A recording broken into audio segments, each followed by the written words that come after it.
27 दिसंबर 1993 Dubai. अंधेरी रात थी। Dubai की सड़कों पर अय्यासी और मौज मस्ती करने वाले लोगों की चहल पहल थी। जहाँ एक रेस्टोरेंट के बाहर लगे टेबल कुर्सी पर 5 लोग बैठे हुए थे। टेबल पर चखना और शराब की बोतलें रखी हुई थी। 2 लोग सिगरेट पी रहे थे। अब धीरे धीरे रात गहराने लगी। वक्त भी काफी गुजर चुका था। ये 5 शख्स शराब पीकर टल्ली हो चुके थे। तभी एक शख्स बोलता है, 31 तारीख को समंदर के बीच क्रू में होने वाली पार्टी में एक बड़ा खेल होने वाला है।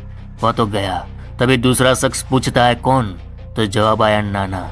वह शख्स आगे बोलता है, 31 तारीख को होने वाली पार्टी में दाऊद छोटा राजन को मारकर समंदर में फेंक देगा।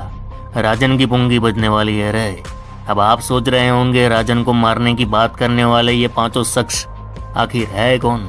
तो सुनो मामा, मदिरा पीकर टल्ली हो गए ये 5 शख्स कोई और नहीं बल्कि डी कंपनी के खूंखार शार्प शूटर थे, जो आज दुबई की सड़क पर एक रेस्टोरेंट के सामने छोटी सी पार्टी कर रहे थे। इनमें सुनील सावंत, गुरु सातम, अनिल परब और 2 लोग, टोटल 5 शख्स राजन को मारने की साजिश के बारे में बात कर रहे थे। उधर छोटा राजन भी दुबई में ही था। अभी तक दाऊद से जुड़ा हुआ था, क्योंकि 27 से पहले 26 तारीख को दाऊद के जन्मदिन पर हुई पार्टी में छोटा राजन भी शामिल हुआ था। लेकिन 28 तारीख को अर्ली मॉर्निंग छोटा राजन को खबर मिल जाती है कि दाऊद आपका गेम ओवर करने वाला है, फील्डिंग लग चुकी है, अपने आप को बचा लो। उस वक्त छोटा राजन दुबई के एक होटल में ठहरा हुआ था। क्या लगता है रे, छोटा राजन दाऊद के चक्रव्यूह से बच पाएगा? दाऊद राजन को 31 तारीख को टपकाने वाला है। यह खबर राजन तक किसने पहुंचाई होगी? वह शख्स कौन था जो दाऊद की सीक्रेट साजिश को राजन तक पहुंचाया? राजन का पासपोर्ट दाऊद के पास था। आखिर बिना पासपोर्ट के छोटा राजन दुबई से बाहर कैसे निकलेगा? अरे मामा, ये कहानी ना सस्पेंस से भरी हुई थी। वीडियो में अंत तक। दरअसल 93 के बम धमाके के बाद से दाऊद और छोटा राजन के बीच दूरियां बढ़ने लगी थी। पर अब भी छोटा राजन दाऊद की डी कंपनी से जुड़ा हुआ था। 26 तारीख को हुई पार्टी में दाऊद गैंग से जुड़े लोगों में छोटा राजन भी शामिल था।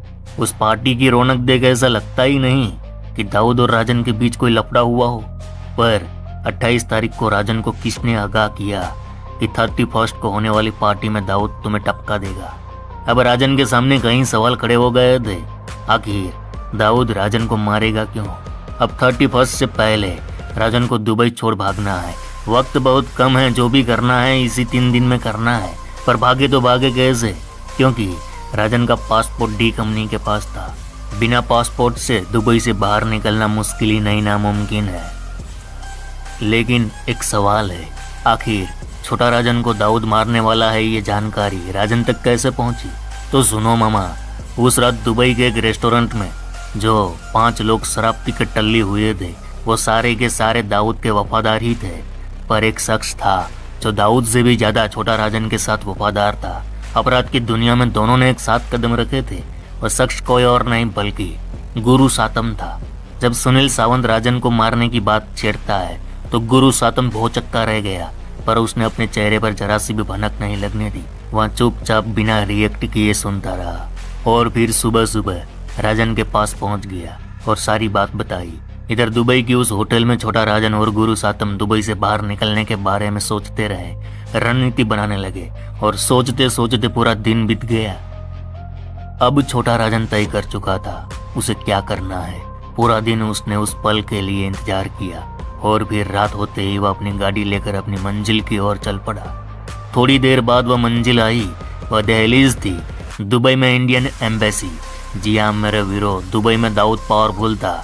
हर जगह उसके आदमी थे। पासपोर्ट भी दाऊद के पास था और किसी पर राजन को भरोसा था नहीं। उसके पास एक ही ऑप्शन था, इंडियन एम्बेसी, जो उसे दाऊद से बचा सकती थी। और रात को एम्बेसी इसलिए गया क्योंकि दिन में दाऊद के लोग उसे पहचान सकते थे। 28 दिसंबर 1993 भारतीय दूतावास दुबई। राजन अपनी गाड़ी से उतरकर दूतावास में दाखिल होता है। दूतावास में अपने कामकाज में व्यस्त कर्मचारी उसे देख रहे होते हैं। राजन सीधे दूतावास में घुस जाता है और फिर कर्मचारियों से बात करता है कि मैं हूँ मोस्ट वांटेड छोटा राजन। छोटा राजन नाम सुनकर वहाँ खड़े सारे अफसरों के पैरों तले जमीन खिसक गई। वह सब सोचने लगे, इंडिया का मोस्ट वांटेड भला कानून की दहलीज पर क्या करने आया होगा?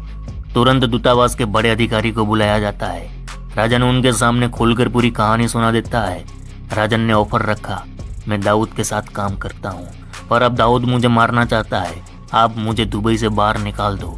बदले में दाऊद के धंधे से लेकर कार्टेल, सिंडिकेट, प्रॉपर्टी, सारी जानकारी आपको दे सकता हूँ।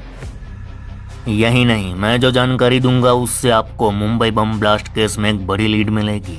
इधर राजन की ये पेशकश अफसर को राज आई, पर उनके हाथ बंधे हुए थे। दूतावास में इंडियन इंटेलिजेंस का एक एजेंट भी रहता है। तुरंत उस एजेंट के साथ सारी बातें रखी गई। उस एजेंट को राजन की बात में थोड़ी सच्चाई दिखी।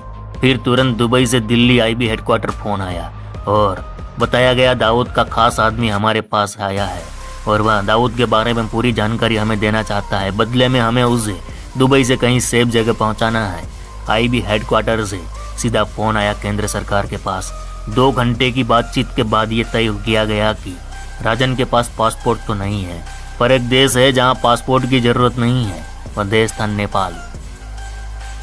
दिल्ली से हरी झंडी मिलने के बाद इंडियन इंटेलिजेंस के चार्टेड प्लेन से छोटा राजन को रात 11 बजे दुबई से नेपाल लाया जाता है। यहाँ करीब 2 महीने तक राजन को सेफ जगह पर छिपा कर रखा गया और लगातार राजन से जानकारियां निकाली गई। पर राजन था डेढ़ सियाना। वह जानता था अगर पूरी जानकारी इंटेलिजेंस को दे दी फिर तो मैं उसके कोई काम का नहीं और मेरा मरना भी तय है। राजन बोलता है, बाकी की जानकारी मैं अपने लोगों से बात कर आपको दे दूंगा। इधर 2 महीने बीत चुके थे और भारतीय इंटेलिजेंस भी अब कोई खतरा मोड़ लेना नहीं चाहती थी, क्योंकि नेपाल दाऊद की डी कंपनी का गढ़ माना जाता था। यहाँ उसके लोगों की तादाद ज्यादा थी, कभी भी राजन पर हमला हो सकता था। तब इंडियन इंटेलिजेंस ने मोहन कुमार नाम से एक पासपोर्ट राजन के लिए बनवाया और उसे नेपाल से मलेशिया भेजा गया, जहाँ उसे एक सीक्रेट जगह भी दी गई। यहाँ राजन गुरु सातम के टच में रहा।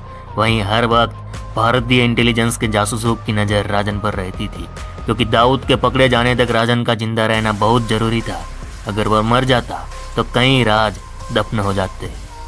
खैर, मलेशिया आते ही राजन ने दाऊद गैंग को निशाना बनाना शुरू कर दिया और फिर राजन और दाऊद गैंग के बीच इंटरनेशनल लेवल पर भयानक गैंग वॉर शुरू हुई। कभी इसका तो कभी उसका आदमी मारा जाने लगा। यह गैंग वॉर कई देशों में चली, पर अब मलेशिया में भी राजन को खतरा महसूस हुआ तो वह जा पहुंचा बैंकॉक में राजन एक रईस इलाके में अपनी पहचान छिपा कर रहता था। यहाँ उसका दोस्त रोहित वर्मा, उनकी पत्नी और एक नौकरानी उसके साथ थे। पर जब 2000 में छोटा शकील ने राजन पर हमला करवाया तब भारतीय इंटेलिजेंस ने ही उसे बैंकॉक से सेफली निकाला था और ऑस्ट्रेलिया फिर शिफ्ट किया। लेकिन ऑस्ट्रेलिया में भी दाऊद गैंग ने राजन पर 2 बार हमला किया। अब तक राजन भी कमजोर हो चुका था। उसकी गैंग कहीं ना कहीं बिखर गई थी। राजन के दोस्त उससे किनारा कर चुके थे। वहीं राजन के कई शार्प शूटर या तो पुलिस की गिरफ्त में आ चुके थे या दाऊद गैंग ने गैंग वॉर में उसे मार डाला था।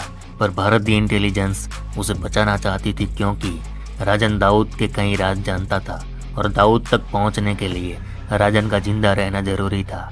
तब भारतीय इंटेलिजेंस ने राजन को ऑस्ट्रेलिया से बाली पहुंचाया और फिर यहाँ उसे अरेस्ट किया गया और फिर भारत लाया गया। आज छोटा राजन दिल्ली की तिहाड़ जेल में हाई सिक्योरिटी सेल में बंद है और आज वह अपने केस खत्म कर रहा है। पर राजन के केस में हमें यह बात समझनी चाहिए कि इंडियन इंटेलिजेंस कितनी खतरनाक होती है, किस लेवल पर काम करती है, इनकी जड़ें कहाँ कहाँ तक फैली होती है। दुश्मन के साथ घुल मिलकर जानकारी निकालना, ये काम तो हमारे जासूस ही कर सकते हैं। हमारे जासूसों को भी एक सैल्यूट तो बनता है। तो मामा 1993 की रात अगर भारतीय इंटेलिजेंस ने राजन की मदद नहीं की होती तो आज राजन मामा खल्लास हो गए होते। तो ये थी कहानी। चलो इस